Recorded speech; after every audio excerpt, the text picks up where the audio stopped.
kelebihan wanita terletak pada sifat kasih sayangnya. Macam mana ni nak bina sifat kasih sayang dalam diri wanita? Anak-anak kecil kita tu kan, yang perempuan-perempuan tu biasa kan suka nak patung. Layankan dia, sebab situ dia nak meluahkan rasa kasih sayang dia, kan. Jadi bila macam tu dia pun kadang-kadang nak tolong suap, yang disuapkan ayah dia, suap kucing lah, itulah inilah kan. Jadi itu juga memupuk kasih sayang.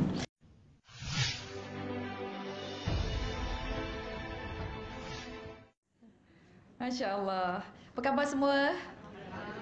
Alhamdulillah. Baik, jadi insya-Allah sahabat-sahabat yang dimuliakan, kita akan sambung pengajian kita Wanita Dambaan Syurga.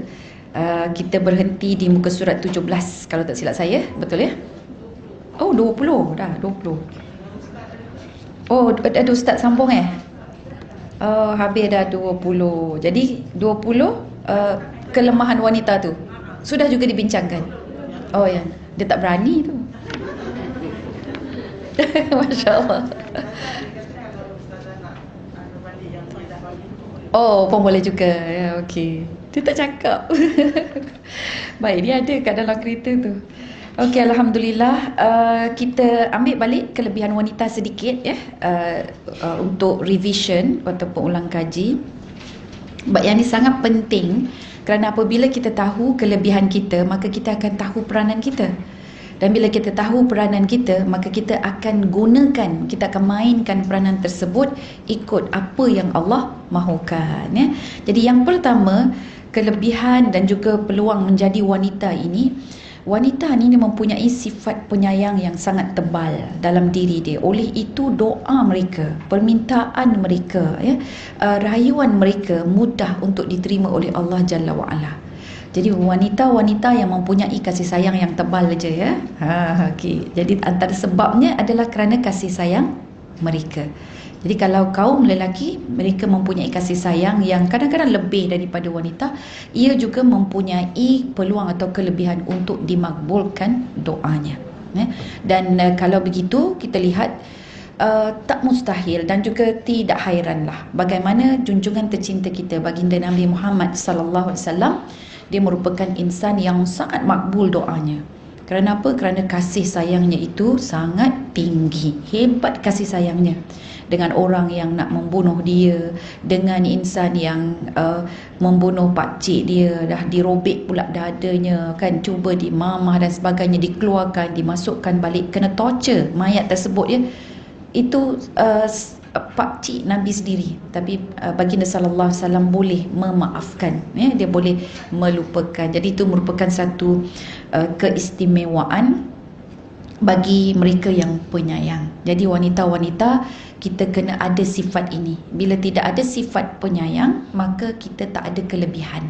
Jadi kelebihan wanita terletak pada sifat kasih sayangnya. Macam mana ni nak bina sifat kasih sayang dalam diri wanita? Anak-anak kecil kita tu kan, yang perempuan-perempuan tu biasa kan suka nak patung. Layankan dia, sebab situ dia nak meluahkan rasa kasih sayang dia, kan. Jadi bila macam tu dia pun kadang-kadang nak tolong suap, yang disuapkan ayah dia, suap kucing lah, itulah inilah kan. Jadi itu juga memupuk kasih sayang. Perempuan yang dikasihi, ada beberapa kajian-kajian psikologi masa saya student dululah. Saya tengok satu kajian ini dia buat untuk dalam tempoh sehingga anak tersebut daripada umur bayi 2 tahun umur 2 tahun ke atas sehingga anak itu masuk sekolah menengah umur 16 tahun. Jadi dia punya jarak kajian tersebut 14 tahun lah, 2 tahun hingga 16 tahun. Jadi ada lebih kurang bawah 50 partisipan ataupun sampel yang dia ambil. Kemudian dia kaji daripada kecil, 50 sampel ini umur 2 tahun, tak kisah lelaki ke perempuan ke, semua ada sifat-sifat penyayang. Maksudnya memang secara fitrahnya Allah dah bagi sifat penyayang itu. Jadi contoh yang dia punya kajian, dia sidai kain, umur budak 2 tahun tu, dia sidai kain, lepas tu sepit baju, jatuhkan. Jadi apakah respon anak ini? Jadi respon anak ini walaupun ialah 2 tahun tengah, ada yang boleh jalan laju, ada yang masih bertatih-tatih kan, dia kebanyakan mereka ini akan tengok sepit baju jatuh, akan tengok balik, ada yang tolong ambil, ada yang tarik baju, macam dia punya apa orang kata tu, perasaan kepedulian dia itu cukup tinggi. Dan juga kajian yang lain dia tunjukkan orang yang sakit, orang yang memang sedih ya. Jadi anak-anak ini dia mudah bila sakit sedih ke dia akan menangis sama atau dia cuba nak tolong. Jadi masya-Allah budak-budak kecil-kecil ya. Tapi bila masuk umur 16 tahun, jadi dia buat satu kajian pula, dia terus lihat bagaimana mereka punya reaksi. Dia jadi tak adalah simulasi. Anak-anak kecil tu disimulasikan, tapi bila dah dewasa dia tengok ada tak perbezaan daripada 50 sampel ini. Memang ada. Yang mengekalkan kasih sayang, keprihatinan dan kepedulian itu tidak sampai 10 orang. Lebih daripadanya, maksudnya 40 lebih tu kan, 40 lebih itu semua berlaku kejam, khususnya kepada ahli keluarga. Jadi pembuli pula pada kawan-kawan, kepada mak dengan ayah dia. Jadi persoalan dia, kemana kepedulian dan kasih sayang baby itu hilang. Jadi kesimpulan yang mereka lakukan adalah memang persekitaran dan juga pendidikan yang diberikan kepada anak itu cukup penting ya. Jadi kita macam ni kita bercakap dengan anak-anak tu, respon balik bila anak-anak tu bercakap dengan kita, sebab dia dah penyayangnya tu ya. Tapi bila kita respon balik itu yang menjadikan dia keras hati ke, hati kering ke dan sebagainya lah puan-puan. Baik, jadi kita ni selalu kan nak minta supaya Allah makbulkan doa kita, maka jadilah penyayang.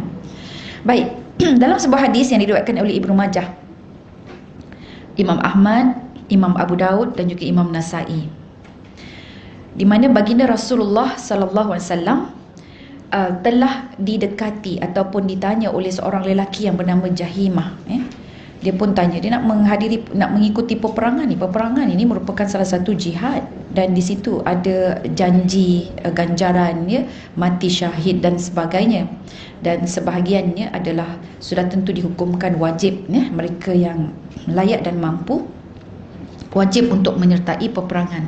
Tetapi baginda Nabi Muhammad SAW akan filter dulu. Dia akan pilih dulu, dia akan tengok dulu. Dia bukan main nak perang je, main sembrono je pilih, tidak ya. Memang adat panglima-panglima atau ketua-ketua peperangan, mereka akan memilih askar-askar mereka.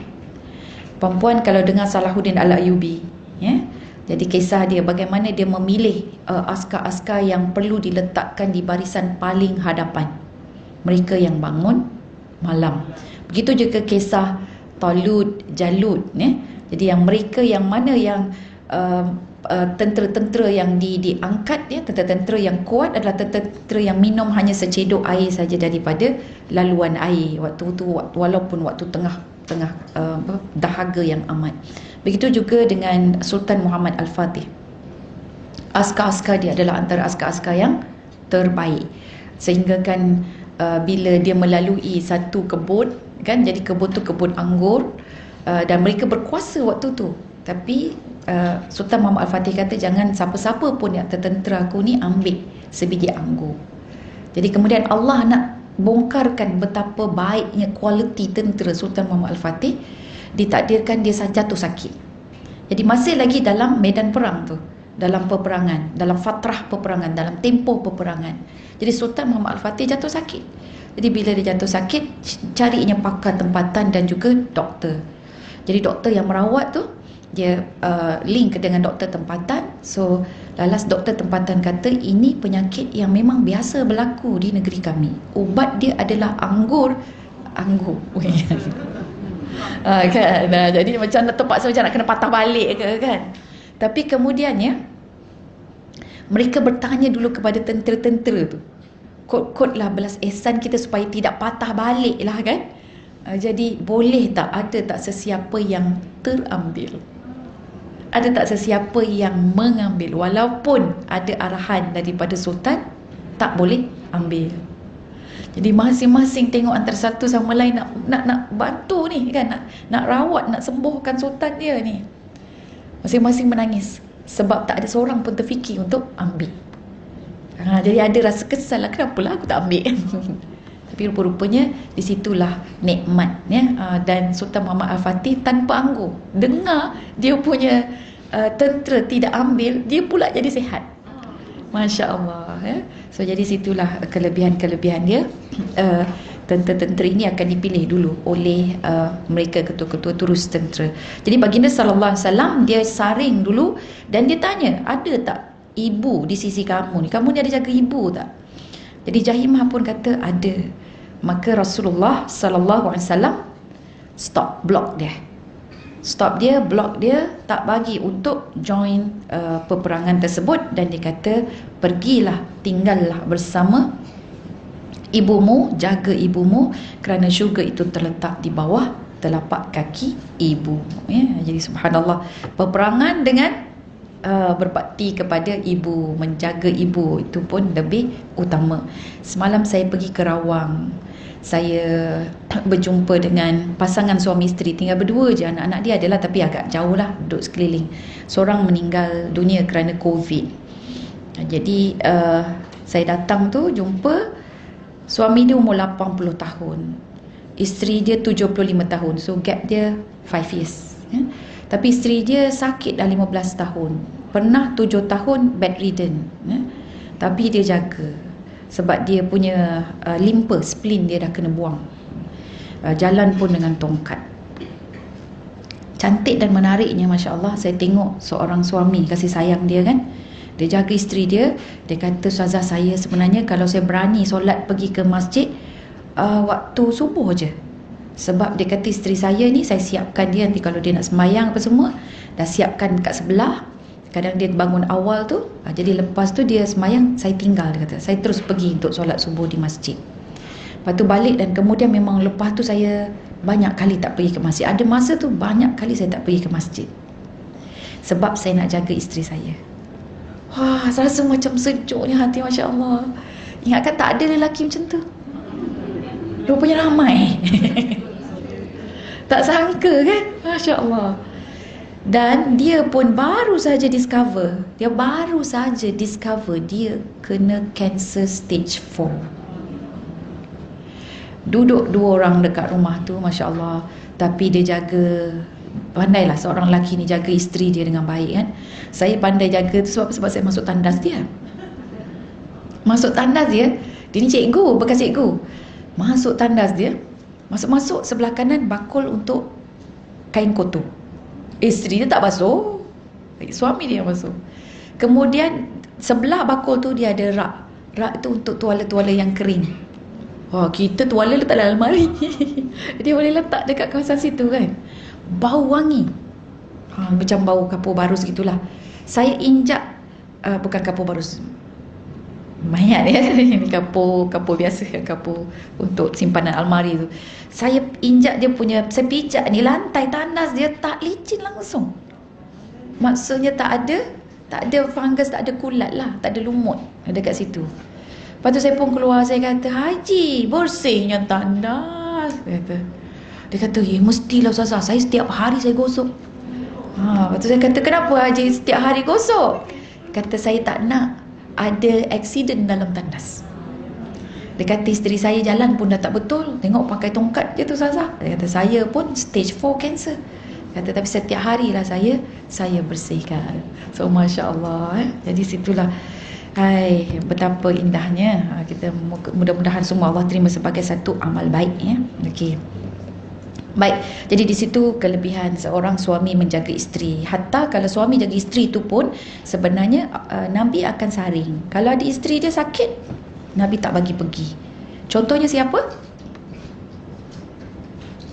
Dalam kiraan 5. Ya, Saidina Uthman bin Affan. Sebab isteri dia, walaupunlah memang anak baginda Nabi kan, tapi isteri dia sakit, maka Rasulullah sallallahu alaihi wasallam tidak membenarkan Saidina Uthman untuk pergi berperang. Okey. So jadi nombor 1, kita lihat di sini kelebihan seseorang, khususnya kalau wanita, kerana wanita ni ada sifat penyayang. Tengok kucing pun makan kurus kering menangis dulu kan. Tengok baby menangis, dia juga menangis dulu kan. Tengok cerita Hindustan, menangis lagi. Tengok drama apa yang baru-baru ni pun 7 hari mencintai. Aduh, menangis lagi kan. Jadi tu dia punya sifat EQ kita lah. Kita panggil emosi, kecerdasan emosi dia tu tinggi, cepat merasai apa yang orang lain rasa. Tapi sebenarnya perempuan, lately ni saya perasan pengantin-pengantin lelaki ramai menangis. Betul tak? Betul kan? Ya, jadi saya kata Masya Allah, saya suka tengok dia orang menangis. Saya yakin antaranya adalah mereka sedar bahawa mereka sekarang mempunyai tanggungjawab yang lebih. Dia perasaan itu bercampur. Dia satu gembira, kemudian yang kedua dia terasa beban. Maksud bukan membebankan, tidak. Dia boleh rasa ini merupakan satu tanggungjawab yang cukup hebat lah. Wallahu alam, kan hanya Allah saja yang tahulah. Dan bukan lelaki-lelaki Malaysia je ya, bukan lelaki Melayu terakhir je. Saya tengok pengantin-pengantin di luar negara pun yang lelaki menangis, yang perempuan selamba je dengan pakai gaun dia apa semua kan. Yang lelaki Arab belum lagi, saya tak nampak lagi. Okey, baik. Itu yang pertama. Kedua, kelebihan wanita adalah kebaikan seorang wanita solehah ini adalah seumpama amalan 70 orang para siddiqin, ya. Baik perempuan, sebelum kita terus, jadi saya kena maklumkan sebagaimana dalam muka surat 19, ya. Dekat sini sebahagian ulama seperti yang dinyatakan di dalam silsilah dhaifah wal maudu'ah karangan Al-Albani, dia ada menyebutkan hadis-hadis ini adalah antara hadis yang diragui kesahihannya, ya. Walau bagaimanapun ada hadis-hadis lain yang telah diambil yang boleh menyokong, ya. Jadi maksudnya hadis ini sekadar dhaif sahajalah, bukan palsu. Okey. Jadi disebutkan di sini bahawa wanita solehah adalah seumpama amalan 70 orang para siddiqin. Jadi bila dia melakukan perkara yang baik saja, dia ibarat sama dengan orang-orang yang siddiqin, orang-orang yang benar, ya, yang berjuang ke arah kebenaran. 70 orang itu menyamai dengan satu orang wanita. Kenapa agaknya? Sebab wanita ni impak dia cukup tinggi. Bila dia melakukan amal baik dia di dalam rumah, maka satu rumah itu akan merasai dia punya kesan kebaikan tersebut.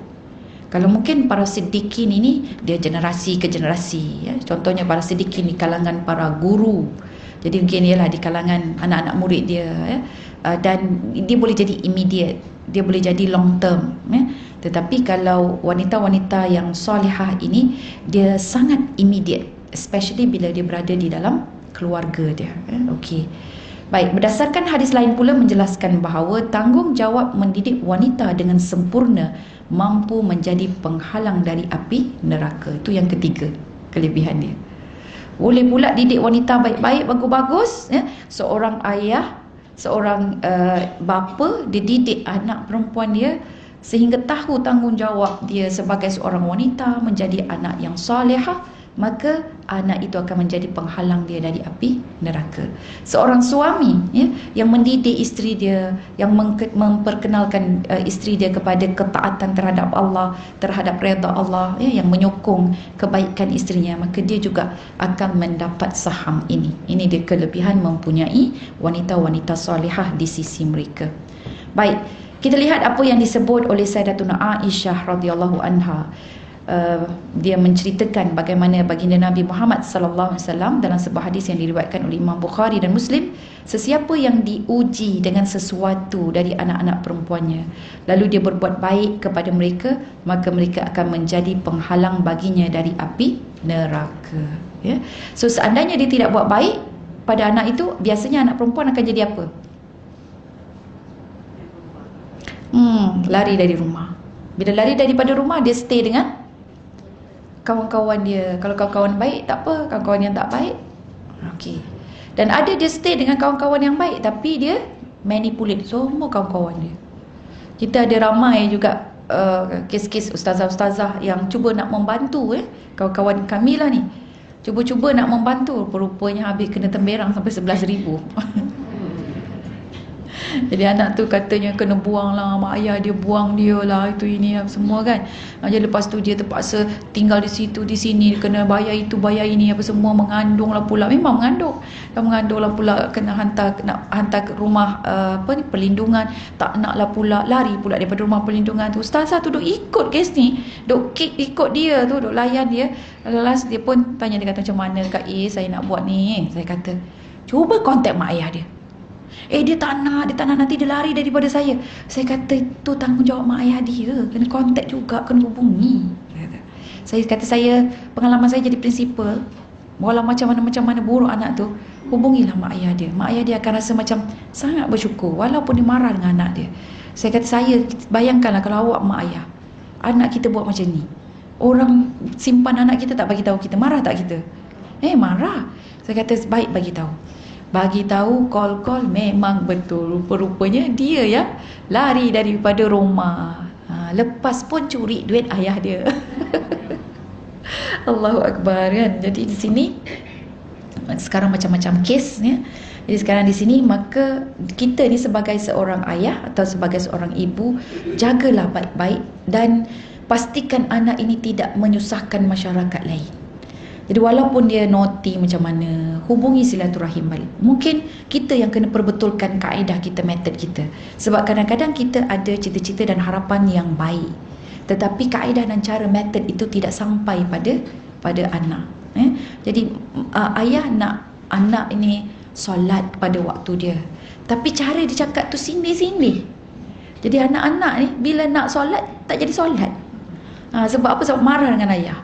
Kan? Dia bukannya sebab tak nak derhaka pada Allah, tetapi sebab dia nak tunjuk dia punya tentangan dia, geram dia, kecewa dia kepada ayah dia. So kembali balik kepada kaedah. So kalau ada apa-apa yang berlaku kepada anak-anak kita, selain kita mohon ampun dulu pada Allah, maka kita tengok kaedah kita ini bagaimana perempuan. Kita membimbing, kita membisikkan sesuatu pada anak kita. Perasan tak? Kadang-kadang satu benda ini, ibu cakap dengan anak, anak melenting. Ayah cakap dengan anak, boleh pula dia dengar kata ayah dia. Kita pula kata, tu kalau dengan ayah dia tu, lain macam lah, ayah dia ni mesti ada buat apa-apa dengan dia ni, ada plan apa-apa tak kan? Ataupun kadang-kadang sebaliknya, kalau dengan ibu, ibu cakap Masya Allah terus, dia punya hati lembut. Tapi kalau dengan ayah tu asyik nak jenjeling je kan. Padahal konteks yang sama ya? Jadi sekali lagi tengok mungkin kaedah ataupun approach pendekatan kita pada anak-anak. Dan bila kita berusaha untuk memperbetulkan kaedah dan metod kita, itulah jihad kita yang Allah akan ambil sebagai tanda kita sanggup mengorbankan ego kita tu. Dan kita nak memperbetulkan kita punya cara dan kaedah ni, tuan-puan, kalau orang yang ada ego dia tak akan ubah. Dan kalau orang yang faham saja, ya Allah ini tanggungjawab, ya Allah ada salah aku, ya Allah ampunkan aku, so berikan aku peluang, ya Allah. Jadi di situ menunjukkan, membuktikan bahawa kita adalah orang yang tawaduk. Baik, itu yang ketiga. Anak-anak ataupun wanita, dia boleh jadi penghalang api neraka kepada suami dia, pada siapa yang jaga dia lah ya, kepada ibu dan ayah dia, kepada wali dia. Baik, yang keempat, wanita yang sering menolong suami dia, boleh masuk syurga dulu. Nak masuk syurga dulu tak? Masuk syurga terdahulu, terlebih dahulu daripada suami dia. So macam mana nak masuk syurga dulu? Kena tolong suami. Jadi bila kita bantu suami, kita sokong suami, bukan setakat dapat datin je ya. Yang tak dapat datin tu pun tolong juga. Bukan tak bermakna kita tak dapat datin, kita tak tolong ya, tapi kita tolong benda-benda yang baik ya, dalam urusan-urusan agamanya, mudahkan urusan dia ya, mudahkan dia terus mencintai Allah, mudahkan niat dan matlamat dia untuk mencari redha Allah, maka kita ada peluang untuk masuk syurga terlebih dahulu. Nak ke tak nak? Oh, ingatkan nak cakap, Ustazah saya nak beriringan juga. Tapi memang betul dalam bab ibadah ganjaran ini kita kena sentiasa bersaing. Ya, okey. Kena ada wujud rasa macam kena betul ada lumba-lumba berperlumbaan ataupun pertandingan. Baik. Malah wanita yang melayan suami dia dengan baik, maka dianugerahkan pahala jihad. Masya Allah, pahala jihad. Ada satu hadis ini, perempuan pernah dengar tak? Hadis di mana seorang wanita dia mengorbankan, menguburkan dia punya harapan, cita-cita dan keinginan untuk melakukan umrah dengan Nabi Muhammad sallallahu alaihi wasallam. Ada tak dengar? Ada dengar macam tak? Saya cerita dulu nanti baru boleh tahu dia pernah dengar ke tak. Okey, jadi wanita ini kerana dia kena jaga harta suaminya, ternakan suami dia, jadi ladang suami dia semasa di Madinah, dan waktu itu diajak oleh baginda Rasulullah sallallahu alaihi wasallam untuk pergi umrah dan menunaikan haji, kata silap saya, menunaikan haji bersama dengan baginda Rasulullah sallallahu alaihi wasallam. Yes, pergi menunaikan haji. Jadi dia pun cakap dengan Nabi, dia kata, ya Rasulullah, kami ni tak ada apa-apa. Jadi harta inilah peninggalan suami yang suami suruh arah jaga. Jadi kalau kami pergi, dia akan, siapa yang nak bagi makan ternakan ni, siapa yang nak jaga sebab nak tuai apa semua kan. Jadi macam mana ya Rasulullah, jadi saya terpaksa walaupun hati saya nak sangat pergi bersama dengan engkau. Maka baginda Nabi sallallahu alaihi wasallam menyatakan bahawa lakukanlah umrah. Buatlah umrah di bulan Ramadan. Pahalanya menyamai engkau menunaikan haji bersama denganku. Masya Allah. Tengok tu. Dia tinggal di rumah. Seorang wanita ni tinggal di rumah menjaga hartanya, harta suaminya, keperluan dan sebagainya. Dan dia tolong suaminya dalam urusan ibadah dia. Mudahkan urusan suami dia. Betul tak? Tinggal di rumah aja. Kita kalau tak menangis dah ni. Apa. Okey, dia tak ada, Masya Allah. Jadi di sini nak menunjukkan bahawa ada ganjaran tertentu yang tersimpan yang seolah-olah sama, seolah-olah sama walaupun dia buat umrah. Walaupun mungkin dia tak sempat nak pergi haji, tapi dia boleh umrah mana-mana mana-mana waktulah, kecuali dalam bulan Ramadan saja. Maksudnya umrah itu mana-mana waktu dalam bulan Ramadan. Jadi dia mendapat ganjaran yang sama walaupun tidak pergi haji. Jadi haji dengan umrah lebih singkat, tapi tidaklah umrah bulan Ramadan itu dia menghapuskan tuntutan haji. Okey. Baik, selesai. Itu yang keempat. Malah sebenarnya suami isteri kalau dia melihat dengan penuh kasih sayang, maka Allah akan pandang mereka dengan pandangan rahmat. Jadi kita sudah-sudahlah nak pandang jeling-jeling aja kan. Jeling itu sampai jegil mata tu kan. Okey, sudah-sudah berhenti. Jadi pandanglah dengan penuh kasih sayang. Jeling-jeling pun jeling manja. Okey, gitu ceritanya. Baik, yang kelima, keistimewaan wanita tersingkap juga melalui ABC dia. Allah bagi cuti. Jadi bila dia dapat cuti itu daripada Allah, maka Allah akan tebuskan dosa-dosanya yang lalu.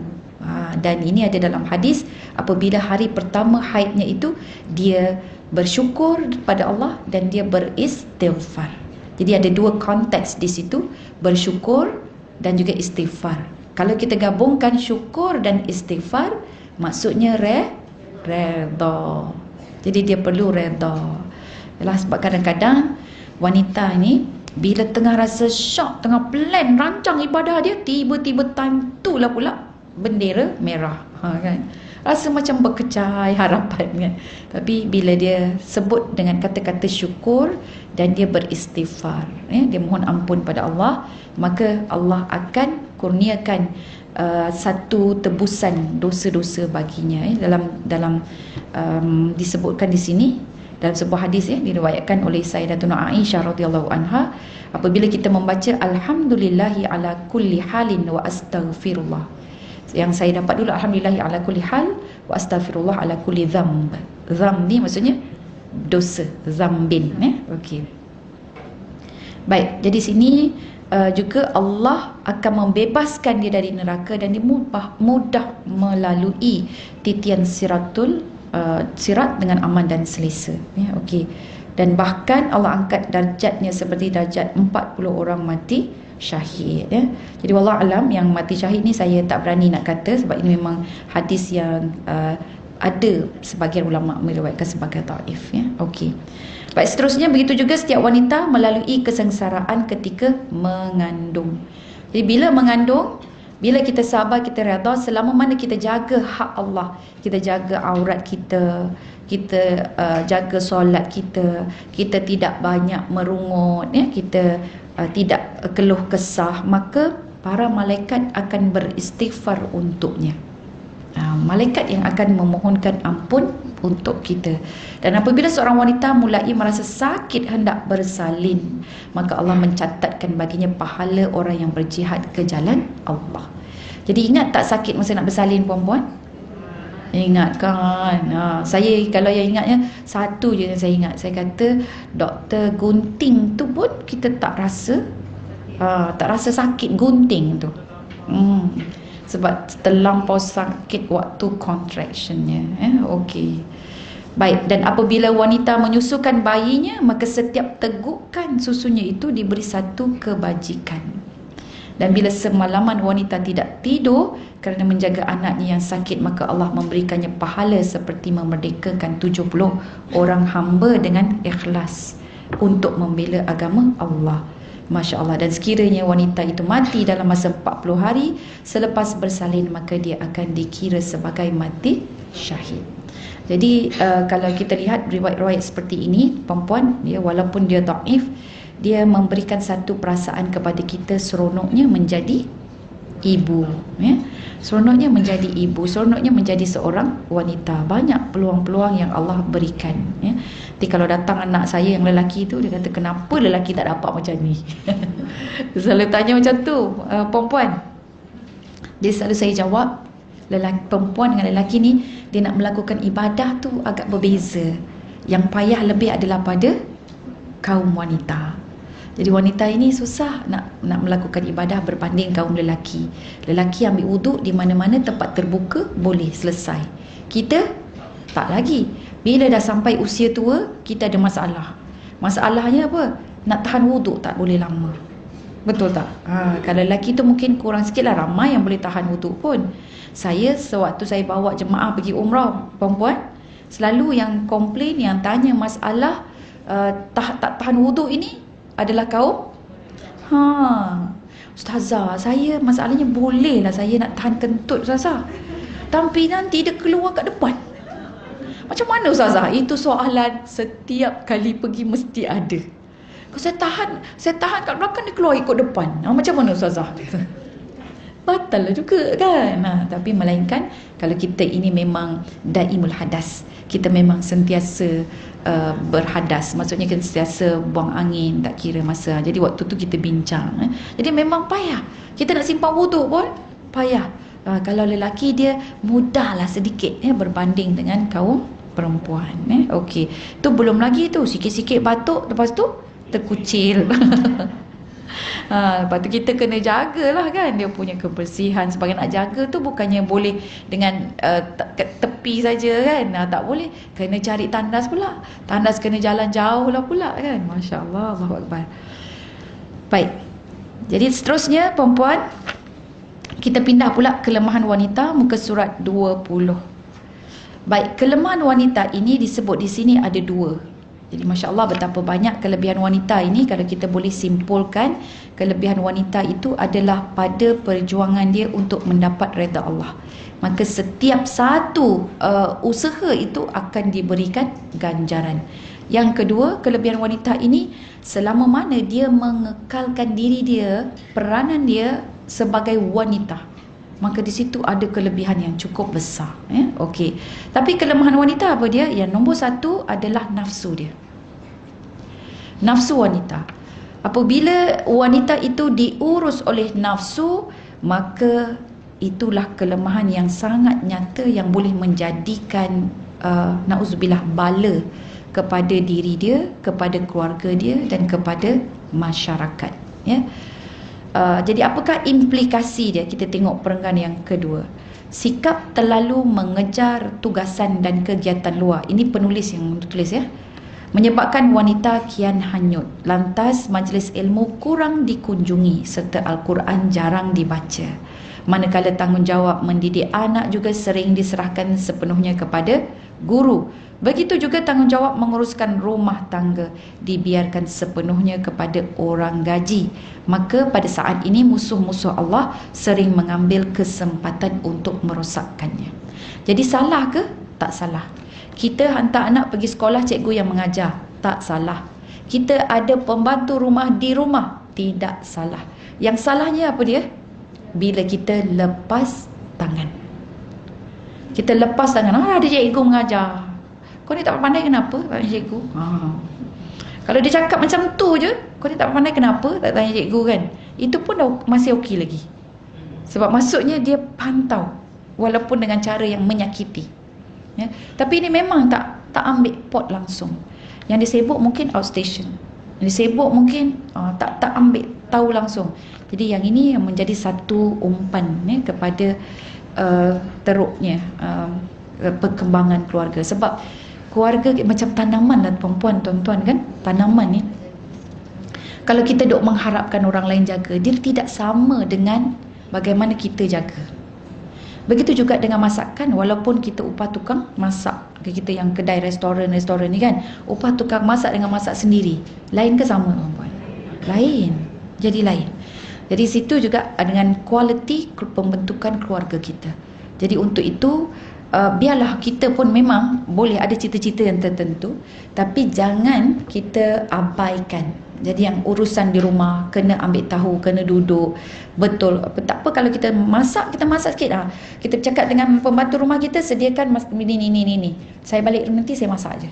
Dah masak kita semua siap kan, okey. Tolong kemas. Ya kan. Jadi biasa buat macam ni kan. Biasa. Begitu juga dengan anak-anak. So kita sentiasa berhubung dengan guru dia, tanya perkembangan anak-anak.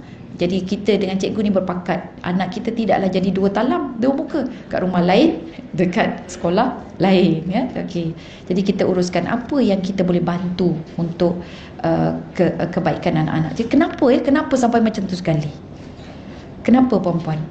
Sebab ini jawapan saya, ya.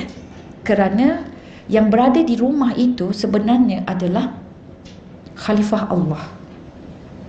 Kita sedang bertanggungjawab menjaga khalifah Allah ni. Jadi khalifah Allah ini adalah mereka yang menjalankan tugas on behalf of Allah Subhanahu Wa Taala. Sebab tu bila kita menyusukan, kita sedang membesarkan pengganti Allah di atas muka bumi ini. Sebut khalifah tu macam kan. Bila translate balik pengganti Allah tu baru macam pengganti Allah kan. Bukan nak jadi Tuhan, tetapi dia adalah wakil di mana Allah arahkan kita untuk mentaati, menguruskan, ya, mentadbir dunia ini menurut apa yang ada di dalam Al-Quran. So kalaulah pendidikan anak-anak itu lari daripada apa yang Allah tentukan, walaupun baik macam mana, tetap kita tidak menjalankan tugas kita, perempuan. Sebab tu anak kita tak kisahlah dia, kan? Contohnya dia dalam bidang undang-undang ke, perubatan ke, apa ke, niat dia tu pegang. Tak ada masalah. Once kita pegang niat tu, awak buat ini kerana Allah, awak akan berbakti kepada Allah. You have to give you have to benefit the society, jadi orang yang paling bermanfaat kepada, dan jadikan Nabi ini boleh berbangga dengan kamu dalam bidang kamu. So insyaAllah dia akan jadi doktor yang lain. Kalau dia menjadi engineer pun engineer yang sangat-sangat bertanggungjawab. Jadi arkitek pun arkitek yang tak mau terima rasuah dan sebagainya, perempuan. Sebab dia sedar, ya, dalam hal ini dia hanyalah pengurus on behalf of Allah Subhanahu Wa Taala. Itu yang perlu dibesarkan dalam rumah kita. Sebab tu ganjaran cukup besar. Baik, kita teruskan balik. Baik, dalam surah Al-Jasiyah, ya, ayat yang dimulai mafhum dia. Okey, di sini auzubillahi minasyaitonir rajim, afara'aita man ittakhadha ilahahu hawa ila akhiril ayah. Maka sudahkah kamu melihat orang-orang yang menjadikan hawa nafsunya sebagai tuhannya. Jadi nafsu dia tu dijadikan Tuhan, dia lebih pada nafsu dia. Saya dulu masa muda-muda ramai orang tanya dia, Ustazah, kalau misal kata saya nak macam dye rambut saya kan, saya nak apa tu, colourkan kuku, bukan sebab nak menarik perhatian lelaki, jauh lah, tak adalah nak menarik perhatian lelaki, tapi nak self satisfaction, untuk diri sendiri kan. So macam mana Ustazah? Jadi saya alhamdulillah lah, bolehlah jawab. Saya kata self satisfaction tu nafsu. Jadi kalau kita buat untuk memenuhi nafsu kita sesuatu yang bertentangan dengan apa yang Allah suruh, maka kita menjadi hamba pada siapa? Nafsu. Jadi maksudnya nak colourkan kuku ke, nak dyekan rambut ke, cari jalan yang Allah suka. Kalau Allah suka kuku tu di-colour dengan inai, pilihlah inai walau kita tak suka. Sebab yang suka Allah, yang tak suka kan nafsu. Jadi bila kita abaikan nafsu, maka situ menjadi hanya pakai inai saja. Inai itu boleh jadi saksi kita hamba Allah. Tapi kalau kita pakai kuitik ke kuitek ke Q-tag, apa-apalah tu namanya kan. Kalau kuku tu, kalau kita pakai kerana siapa? Kerana Allah, tak kenalah pula. Allah kata pula engkau buat aku bukan ikut arahan aku kan. Ini kerana Allah, Ustazah, saya pakai.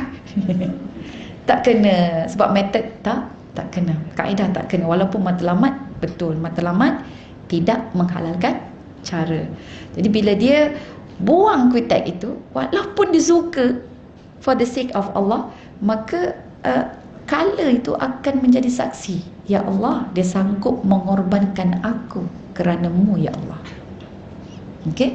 Jadi di situlah kelebihan kita apabila kita menjadi hamba Allah. Setiap satu itu akan diangkat menjadi saksi-saksi kita. Ya. Okey, dye rambut pula lah. Kita colourkan rambut, dye rambut kita tu, dia boleh, tapi kalau yang warna putih itu jangan diwarnakan hitam, kecuali kalau suami nak. Kecuali kalau suami suruh. Okey. Kalau suami kata, ya Allah, tak payahlah warnakan apa-apa yang grey hair ni pun I dah reda, suka tengok you dalam grey hair. Tengok grey hair ni rasa macam beginilah dia tempoh masa betul panjang kita berada bersama-sama, sisi di sisi, bahu membahu, dia katakan. Okey, itu lamanya awak mendampingi saya, you mendampingi I, tak payahlah. Tak apa. Tapi kalau dia sakit jantung, tengok kita grey hair ni, ya Allah, dia ketuk-ketuk kepala dia, tuan-tuan kan. Tak ada, tengok muka-muka Masya Allah suami yang hebat ni. Ketuk-ketuk kepala, ketuk-ketuk kepala, lepas tu ketuk-ketuk dada. Jantung. Yang macam mana ya nak, kita kena usahakan layan. Sebab abang tengok ayang aja, abang punya jantung lain macam ni. Okey. So kalau begitu, tanya dia, mungkin perlu ke saya dye rambut warna hitam ke? Cubalah gitu kan. So kalau di situ dia khas untuk suami saja. Ya. Kalau suami perlu, atau kalau saya bagi situasi emergency, so ke tahap itulah, macam suami perlu. Kalau tak, dia sakit, sama ada mata dia sakit, jiwa dia sakit. Okey, situ saja. Okey, kalau tak ada, tidak digalakkan, malah haram hukumnya. Yang jatuh harus apabila kaum lelaki yang beruban ini dia menyertai peperangan. Jadi situ pernah satu ketika baginda Nabi sallallahu alaihi wasallam menggugurkan hukum haram ini dan mengarahkan para sahabat yang menyertai peperangan itu, dia menginai hitam kan. Dia bagi hitamkan rambutnya, ya, supaya menunjukkan izah. Itu pun peperangan psikologi, itu kan peperangan emosi, ya. Jadi situ memang of course lah, kalau dalam peperangan tu bunuh haram kan, tapi dalam peperangan perlu, merupakan satu keperluan, tapi ada adab dan etikanya. So bagi wanita yang nak inai hitamkan, kalau dia sendiri hukumnya boleh jadi haram. Saya sebut boleh jadi, ya, sebab dia boleh bertukar. Kalau suami yang mengarahkan, dia boleh jadi harus. Tapi jangan pula paksa suami untuk arahkan dia. Kan. Bang, kenapa abang tak suruh bang? Hari-hari membela, ikut lawak inai hitamkanlah. Ye, dia kan. Okey. Di situ pertama, kenapa tidak boleh? Tidak bolehnya adalah bukan sahaja mengubah ciptaan Allah, tetapi dalam banyak-banyak hal Allah sebenarnya lebih suka bila kita redha dengan apa yang diberikan oleh Allah. Kita redha tak? Tak redha. Kan, kita redha atau tidak redha? Sebab bila redha, dia ada satu panggilan sayang yang sangat luar biasa khusus untuk mereka yang redha. Ya ayyatuhan nafsul mutmainnah, wahai jiwa-jiwa yang tenang. Apa je yang Allah bagi dia tenang, kan? Apa juga yang Allah tentukan untuk dia, dia rasa happy. Dia tahu ini datang daripada Allah. So dia punya keimanan itu kuat. Okey. Tapi bagi orang yang nak mengubah-ubah ini, dia keimanan dia kurang. Keyakinan, orang kata confident dia tu kurang. Confident dengan diri kurang. Confident dengan Allah lagi lah. Kan? Jadi dia kena ada confidence dengan Allah. So confidence dengan apa yang Allah tentukan. Okey, itu yang orang kata tu tidak dibenarkan. Tapi kenapa suami suruh dibenarkan pula? Apa so special dengan diorang ini? Jadi yang pertama, asal hukumnya adalah yang menjaga isteri itu, yang memberi nafkah dan sebagainya adalah suami. Jadi kita ini dimiliki daripada sudut tanggungjawabnya oleh suami. Jadi apa juga yang menggembirakan suami akan menggembirakan Allah, kerana tanggungjawab dia. Okey, sebab Allah suka dengan orang-orang yang bertanggungjawab. Dan apa juga yang menyusahkan suami itu juga boleh menyusahkan Allah Subhanahu Wa Taala. Jadi Allah tak suka, Allah murka. Sebab keredaan suami itu dia penanda aras kepada ketenangan masyarakat.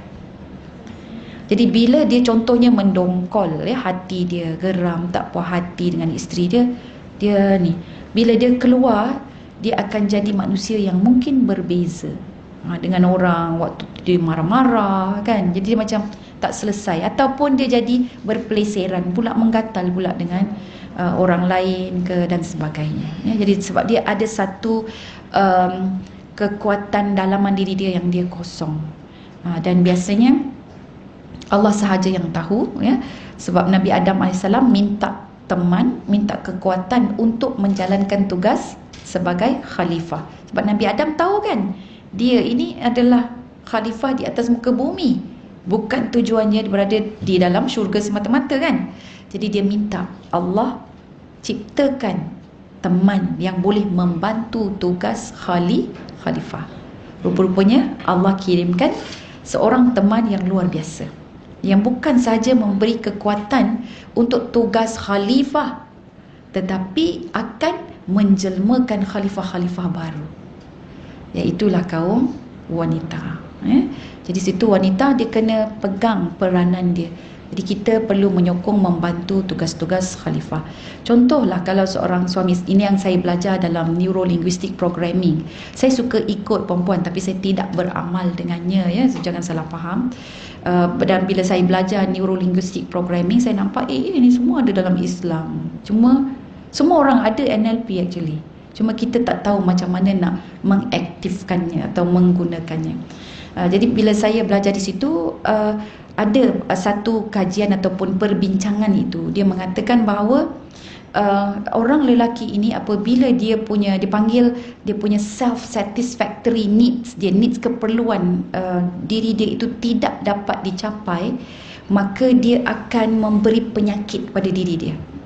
Jadi penyakit dia boleh jadi sakit kepala selalu, sakit itulah yang sakit jantung ke, kita dengan lelaki suka sebut sakit jantung, kan, ataupun dia punya temper, marah dia, dan ketenangan dia itu adalah apabila dia dapat pasangan yang boleh memberi ketenangan pada dia. Jadi situ menurut beberapa perbincangan lah, tapi wallahu a'lam, wallahu a'lam perempuan. So biasa kalau kita lihat juga, kalau kaum wanita ditinggal oleh suami, kematian suami, boleh bertahan tak? Tak payah kahwin lagi? Boleh? Ramai jumpa? Ramai, kan? Kaum lelaki?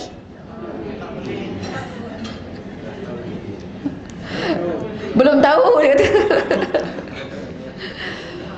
uh, dan biasanya setakat ni wallahualam mungkin saya agak kurang bergaul ke apa ke, tetapi setakat yang saya jumpa, setakat yang saya dengar, tapi memang ada yang bagus betul.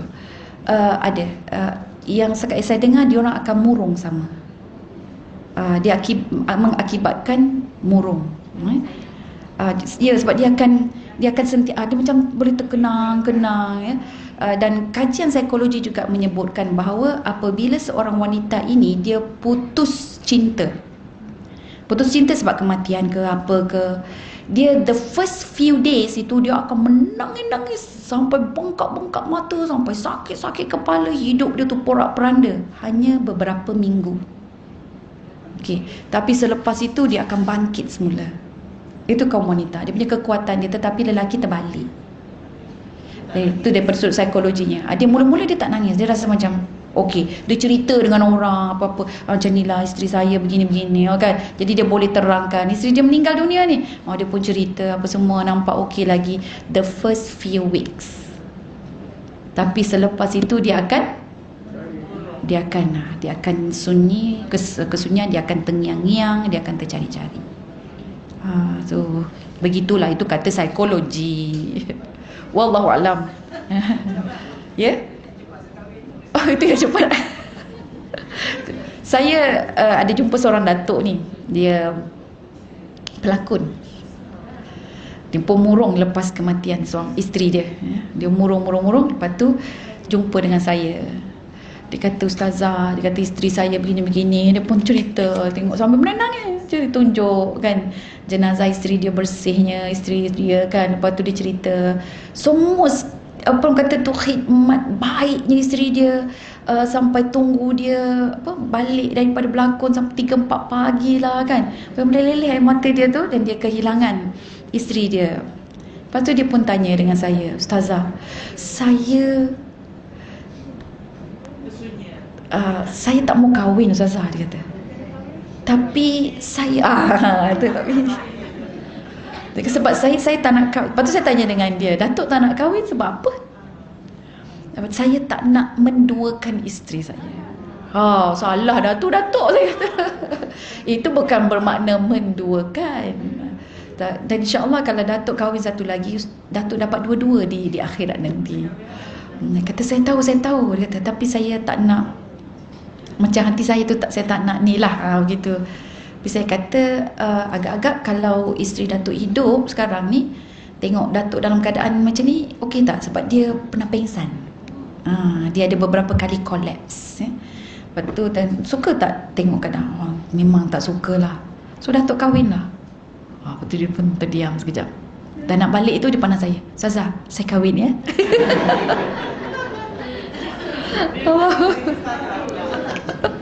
Masya Allah. Tapi saya tahu dia bukan tanya saya je, dia tanya ramai orang. Sebab dia nak dapatkan confidence ataupun keyakinan. Okay. Masya Allah. Kahwin dah? Kahwin. Dah kahwin dah. Macam tahu je ya. Betul. Ya. Dia satu keperluan, kalau saya belajar tu, dia bukan setakat keperluan emosi, dia keperluan biologi. Keperluan biologi kaum lelaki juga. Kaum wanita ini dia terbalik. Kalau kita dah menopause tu, kita tak ada lagi nak keperluan-keperluan biologi tu, tak ada dah. Kita nak ibadah aje gitu. Tapi kalau kaum lelaki, dia ada masa-masanya dia perlukan. Okey, baik. Boleh tak pergi tempat lain? Okey, seterusnya tuan-puan, kita masuk di sini bahawa kelemahan yang kedua wanita ini adalah dia mudah tertipu dengan keindahan dunia yang sementara. Sebab wanita ini dia sebahagian daripada perhiasan dunia. So kalau dia tidak mempunyai prinsip-prinsip yang kuat, maka dia akan sama taranya dengan perhiasan dunia. Sedangkan dia adalah perhiasan yang terbaik. Ad-dunya mata'un wa khairu mata'id dunya al-mar'atus salihah. Dunia ini seluruhnya adalah perhiasan, dan sebaik-baik perhiasan adalah wanita solehah. So kalau dia tak jadi solehah, dia sama dengan perhiasan-perhiasan dunia yang lain. Jadi dia perlu menjadi wanita yang solehah, baru dia ada jati diri, dia ada prinsip dalam kehidupan dia, baru dia boleh menakluki seluruh perhiasan yang ada dalam dunia ini. Jadi itu keperluan wanita supaya dia tidak larut ataupun dissolve dengan perhiasan yang sedia ada, ya. Okey, jadi perhiasan ini basically dia punya mercu atau matlamat adalah menjadi kebanggaan, ya. Jadi kita ada emas banyak pun nak jadi kebanggaan, kan. Jadi biar orang tengok, biar orang itu, biar orang ini, biar gitu, biar gini, ya. Jadi lebih perhiasan itu biar gitu, biar gini. Tapi kalau kita ada prinsip, kita tahu kita adalah sesuatu yang indah, tetapi keindahan kita ini adalah untuk membuat orang lain mengenal keindahan Allah Jalla wa'ala. Jadi itu antara prinsip yang perlu ada dipasakkan dalam kehidupan kita. Jadi kelemahan wanita nak kita atasi, pertama, kita yang kena kuasai nafsu. Buat sesuatu kerana Allah, InsyaAllah akan berjaya kuasai nafsu. Yang kedua, kita pastikan kita tidak mudah tertipu dengan perhiasan-perhiasan lain yang ada dalam dunia ini. Jadi sama juga nak selamatkan kita daripada ini, bila kita nak buat sesuatu, cek balik untuk apa. So why dia, big why dia mesti kembali kepada Allah Subhanahu wa ta'ala. Surah Al-An'am ayat 32. Okey, wamal hayatu dunya illa la'ibun walahun, ya, ila akhir ayat. Dan tidaklah kehidupan di dunia ini melainkan permainan dan juga kelalaian. Nah, kan. Dan sesungguhnya akhirat itu lebih baik bagi orang yang bertakwa. Oleh kerana itu, tidakkah kamu berfikir? Jadi nak dekat dengan perhiasan-perhiasan ataupun urusan-urusan dunia tu, fikir dulu, ya? Jadi bila fikir, mana satu takwa? Dia fa'alhamaha fujur. Fujur ke takwa? Allah mengilhamkan sesuatu pada fujurnya, pada takwanya, pada yang hinanya ataupun pada ketakwaan. So kita fikir mana satu yang bawa kepada ketakwaan. Okey, baik. Jadi seterusnya kita lihat muka surat 21. Ini adalah 10 contoh Siti. Kan? 10 contoh Siti. Saya teringat masa saya bentangkan 10 Siti ni dalam Cinta Ilmu TV Al-Hijrah beberapa tahun yang silam. Siti Nurhaliza pun tengok. Lepas tu dengan dia punya apa dipanggil tu kalau caption, caption dia ataupun dia punya kata-kata dia kata semoga dia ini dapat masuk jadi salah satu Siti. Sebab semua Siti-Siti baik. Siti ini datang daripada mana? Allahu Akbar, hujan Allahumma sayyiban nafi'an. Okey, ya. Siti ni daripada perkataan Sayyidah. Sayyidah dan Sayyidah, Sayyidati. Sayyidati maksudnya kalau macam kita Saidi, ya, Saidina. Saidina tu nahnu jamak. Kalau saya seorang Saidi. Kalau tuan saya Saidi. Kalau tuan kami semua adalah Saidina. Kalau yang ni Saidati. Saidati puan kami. Maksudnya yang kita hormatlah. Okey. Kita panggil cik puan contohnya. Okey, itu Siti maksud dia. So Siti Aminah, Siti Khadijah, Sayyidatuna Aisyah, Sayyidatuna Fatimah, Sayyidatuna Hajar, Sayyidatuna Maryam, Sayyidatuna Asiyah, Sayyidatuna Muti'ah, Sayyidatuna Zubaidah dan Sayyidatuna Zinnirah. Jadi ini adalah 10 orang wanita yang mempunyai kelebihan-kelebihan yang tertentu, ya. Mereka mempunyai kelemahan yang sama, nafsu, tetapi mereka mampu mengurus nafsu mereka dan mereka mengutamakan keimanan mereka. Baik, daripada 10 ni agak-agaknya nak tahu yang mana, ya. Saya bagi pilihan nombor berapa? Saya tak buat semua. Ada tak yang nak tahu? Daripada 10 ni nombor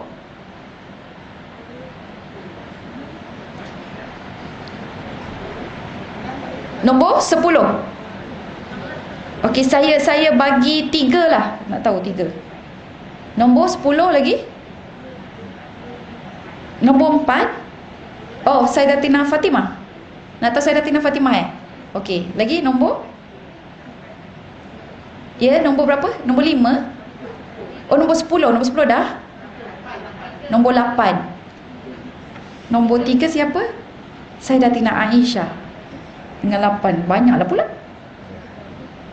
Okey. Kita ambil Sayyidatina Fatimah dulu. Boleh ya? Sayyidatina Aisyah banyak sebenarnya. Kita ambil 10, 8 dengan 4. Boleh? Baik ya, kita ambil Sayyidatuna Fatimah. Baik, Sayyidatuna Fatimah ini, dia punya kelebihan dia adalah puteri Nabi.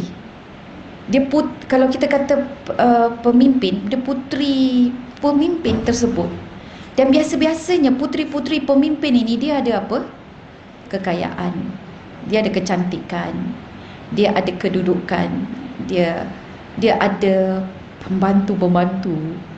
Dia ada dayang-dayang dia, ya. Okey. Sayyidatuna Fatimah tidak ada walau satu. Kecantikan aja, of course. Tapi kecantikan asli lah. Tak adalah dayang-dayang yang duk hari-hari dia asyik buat spa, melulur muka wajah dia jaga. Tak ada, dia tak ada yang itu. Dia masak sendiri, malah suami Sayyidina Ali, sepupu Nabi sendiri adalah seorang yang miskin. Dan dia kena jaga ibu mertua dia. Okay, walaupun hakikatnya menantu boleh je untuk tidak jaga ibu mertua, bukan tanggungjawab menantu perempuan. Tapi Sayyidatuna Fatimah ini dia melakukan benda yang lebih daripada yang sepatutnya dia buat. Sehingga kan Sayyidina Ali bila dia menangisi selepas wafatnya Sayyidatuna Fatimah, dia cerita. Sayyidina Ali cerita tentang khidmat Sayyidatuna Fatimah. Dia kata di bahu Sayyidatuna Fatimah ini lebam-lebam kebiruan tak pernah hilang. Sebab apa?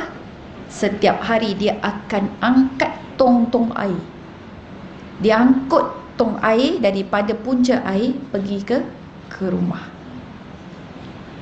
Jadi jasad Sayyidatuna Fatimah yang mulia itu, puteri baginda Rasulullah SAW, bukannya penuh dengan luluran ya, dengan apa flawless ke apa ke, lotion minyak ke apa ke, kan mandi tak ada. Jadi dia boleh, orang kata tu, korbankan perkara tersebut. Jadi nafsunya berada di tapak kakinya. Dan dia mempunyai kelebihan di mana baginda Nabi Muhammad sallallahu alaihi wasallam boleh sahaja nak makbulkan apa permintaan dia. Kan dia berjumpa dengan Nabi satu masa tu untuk hamba kan. Okay, itu satu riwayat dia. Kemudian Nabi bagi dia zikir. Ada satu masa lain di mana Rasulullah SAW mendapat hamba. Yang ini ada dalam sejarah, tapi dia tak popular di kalangan kita ceritanya. Jadi Nabi offer balik hamba pada Sayyidatuna Fatimah. Dan waktu ni Sayyidatuna Fatimah kata, tidak ayah. Dia kata zikir yang ayah berikan itu sudah cukup bagiku. Kalau kita kata, oh boleh ayah, satu je, kita katakan, tak boleh tambah lagi. Dan Nabi Muhammad SAW sebut pada Sayyidatuna Fatimah, kalau engkau mahu aku ini ubah Bukit Uhud tu jadi emas, doa, aku boleh berdoa untuk Bukit Uhud ubah jadi emas. Tapi adakah itu yang kau mahu? Jadi tidak. Dan dia tidak pernah hayat Sayyidatuna Fatimah ini hidup bahagia. Dia lahir semasa dia dalam tempoh zaman kanak-kanak dia, ayah dia sudah menjadi tak lama dia lahir, waktu dia kecil itu ayah dia dilantik menjadi nabi kan, menjadi rasul. Jadi permulaan musim boykot dan sebagainya. Jadi hidup dia itu hanya melihat ibu dan ayahnya terseksa, hidup dalam kesiksaan tu. Basically anak-anak bongsu macam itulah kan. Jadi dia nampak perit pedih ibu itu dan ayahnya. Dan Sayyidatuna Fatimah tak pernah memang rasa makan yang selesa ke apa ke, tidak pernah. Jadi situ kelebihan Sayyidatuna Fatimah. Dia hidup menjadi saksi utama pada perjuangan yang sangat perit yang dialami oleh ibundanya dan juga ayahnya. Dah pukul 11 lebih. Okey, tak makan nanti kita. Baik, pergi ke 8, Siti Muti'ah. Siti Muti'ah ini kisah seorang wanita yang namanya juga sama dengan nama Sayyidatuna Khadijah. Dan dia mempunyai satu ketaatan yang cukup luar biasa. Dia fokus kepada suaminya, dan dia perlu sentiasa mendapatkan restu dan redha suaminya. Jadi bila suami dia balik tu, makanan dah siap, ada sampai satu masa dia punya sumbu api tu dia dah habis kan. Jadi nak minyak ada tapi sumbu dia tu, jadi dia tukar, dia ambil rambut dia.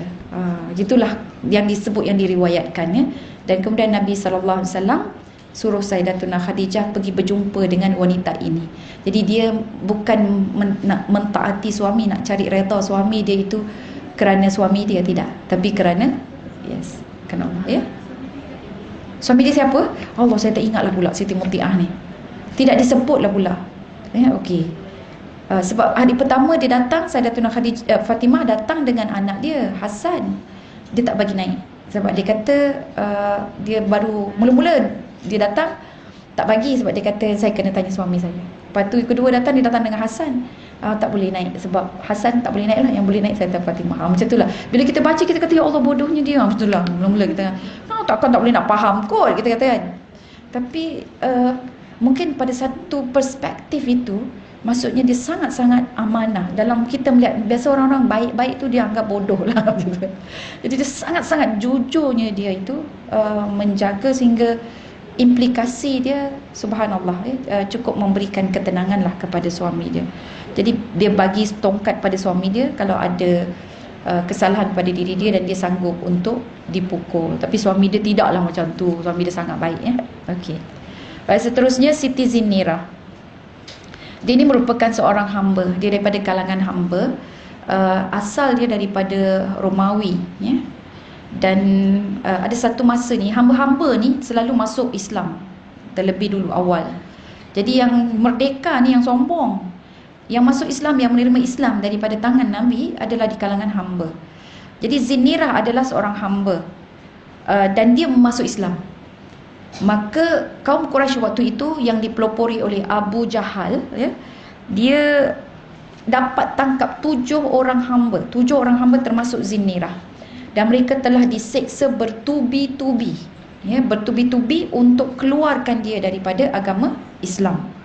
Tapi mereka tetap berpegang sehingga memang waktu itu jadi isu yang hangat, jadi viral, sehingga Saidina Abu Bakar As-Siddiq dia datang dan kemudian dia nampak keadaan tersebut, dia sedih, dia berjumpa dengan Rasulullah. Dan kemudian Rasulullah SAW kata, kalau kamu boleh, merdekakan mereka. Jadi Abu Bakar As-Siddiq beli ke-7 hamba ini, kemudian dimerdekakan. Dan hasil teruknya siksaan daripada kaum Quraisy yang diketuai oleh Abu Jahal ini, Zinirah lepas dibebaskan, lepas merdeka, dia buta. Jadi bila dia buta, maka orang ramai ejek dia dan mencemooh dia. Dia kata, itulah nak Islam sangat kan dah jadi buta. Macam itulah. Cuba menggoyahkan keimanan dia. Dan pada waktu ini dengan penuh perasaan ataupun dengan sepenuh hati dia mempertahankan Islam. Dan dia kata, aku tidak macam inilah dia sebut, dia kata memang sungguh aku kufur dengan Lata dan Uzza. Sebab dia kata ni sebab kamu kufur daripada Lata dengan Uzza, Tuhan dia lah kan. Okey, jadi sebab itulah kamu buta. Jadi dia kata memang, dia kata aku kufur dengan Lata dan Uzza. Ada aku kisah tu bahasa kita lah kan. Maksudnya dia tak kisah pun kalau dia buta. Dia kata tapi ini bukan kerana Lata dan Uzza, tapi ini kerana pilihan Allah yang telah melindungi mataku dan sebagainya lah, disebut gitu. Dan kemudian penglihatannya pulih kembali, Zinirah jadi penglihatannya pulih kembali, dan dia merupakan satu catatan keimanan dan keyakinan yang tinggi ya. Okey, jadi Masya Allah. So setakat itu saja, habis dah bab pertama. Kita akan masuk bab yang kedua, janji Allah untuk wanita akan datang. Baik, ada soalan dalam kiraan 5, 4, 3, 2, 1. Alhamdulillah. Ya puan. Ada. Okey. Sebahagian mengatakan itu daripada kata-kata Rabi'atul Adawiyah. Tapi tidak ada rujukan yang kukuh yang mengatakan itu daripada kata-kata Rabi'atul Adawiyah lah. Tidak ada. Cumanya saya lihat ada logiknya, perempuan, ada logiknya. Di mana kalau perempuan ini, kalau kita lihat daripada sudut keupayaan nafsu yang kita tukar kepada sekarang ini EQ, kecerdasan emosi. Wanita dia multitasker. Itu terkenal, betul kan? Kalau kita terjemahkan daripada sudut itu, maka benda tu sangat tepat. Lelaki dia satu at one point, dia fokus at one point, satu benda je.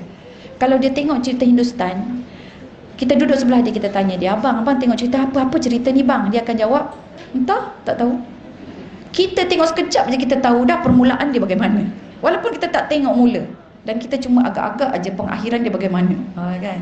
Lepas tu terkait pula dengan cinta lama, kisah cinta lama. Tu yang menangis tu. Kita yang beremosi kan, dia relax aja, dia tak tahu apa pun kan. Jadi macam dia tengok, so lelaki ni dia boleh menumpukan dia punya pemikiran kepada apa yang dia nak tahu. Begitu juga mata dia dia ada kekuatan dipanggil kanta cembung. Jadi kanta cembung ni bila dia decide on satu benda, so satu benda tu. Contohlah dia balik daripada kerja, dia kata sedap ni kalau balik rumah makan roti bakar. Dia teringat ada roti gardenia dekat rumah tu. Lepas tu dia ingat ada kaya. Dia balik ke rumah tu, yang dia cari apa? Sampai ke rumah tu roti dengan kaya tu je. Selesai. Lepas tu dia dapat, alhamdulillah. Kita perempuan benda yang sama juga, tapi kita bukan kanta cembung, kita kanta cekung. Kanta cekung tu dia menyapah tu. Bila balik rumah, walaupun tadi dekat pejabat dok ingat roti bakar, sebab dah menyapah tu nampak banyak bersepah. Dah macam capah dah tu.